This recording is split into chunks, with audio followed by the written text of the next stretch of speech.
On a fait notre essai au domaine de la Goujonne, qui est sur le secteur de Tourves, dans le Var. C'est un domaine viticole qui représente 80 hectares. On a fait notre essai sur 3 cépages, des grenaches, des cinsault et des rolles. Et c'est un terroir plutôt argilo-calcaire, sur un terrain qui n'a pas forcément lieu de trop être soumis au stress hydrique, mais compte tenu de la proportion d'argile quand même, compte tenu du manque de pluviométrie qu'on a eu ces dernières années, qui a plutôt des tendances séchantes. Donc on a mené notre essai en 2021.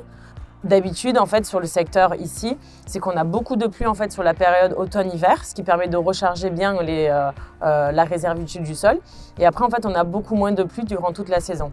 On a en moyenne 700 mm, en général, entre 700 et 800 mm sur le secteur de Brignoles. Là, ce qui s'est passé, c'est que sur une année, on a eu plutôt 500 mm, dont 250 pendant la période estivale. Ce qui fait qu'en fait, la vigne a été soumise à un fort stress hydrique, et ça dès le début. On a coupé la parcelle en deux, donc il y a une modalité témoin à chaque fois et une modalité traitée par l'agriculteur. C'est l'agriculteur donc lui-même qui faisait ses propres applications. Le programme qui a été mené, c'était 2 applications d'intracell, la première au 5 juillet et la deuxième au 20 juillet. Et en fait, tout au long de l'année, on a fait différentes mesures pour voir comment se comportait le végétal suite à l'application de l'intracell. On a réalisé des mesures de chambre à pression. On mesure le potentiel hydrique foliaire de base, c'est-à-dire que l'on va regarder dans quel état est la vigne, si elle est soumise à un stress hydrique ou pas. Elles ont été réalisées donc, le 13 juillet, le 11 août et le 20 septembre. Donc, ces mesures de chambre à pression sont effectuées à chaque fois la nuit. Donc, quand on fait des mesures de chambre à pression, on récupère une vingtaine de feuilles en fait, sur la parcelle. On coupe au niveau des pétioles. Et en fait, les mesures de chambre à pression, c'est on va soumettre le pétiole à une forte pression et on va regarder à partir de quelle pression, en fait, la première goutte d'eau va sortir. Et à partir de là, en fait, ça va nous donner une valeur en bar et on regarde cette valeur. Quand on atteint la valeur de 3 bars, on estime que la vigne est soumise à un stress hydrique. Sur l'ensemble des cépages, aux mesures du 13 juillet et du 11 août, on voyait une grosse différence de valeur entre la modalité témoin et la modalité qui était traitée.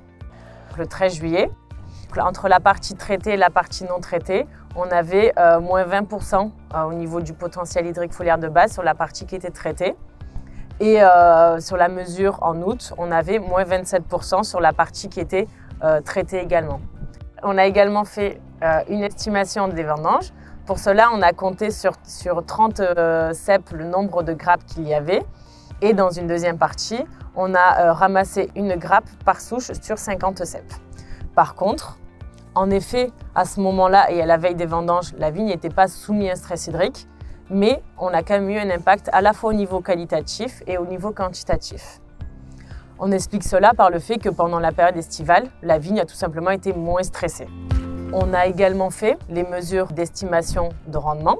Au niveau des grenaches, on avait une différence de 3%. Au niveau des cinsault, 22% en plus sur la partie traitée.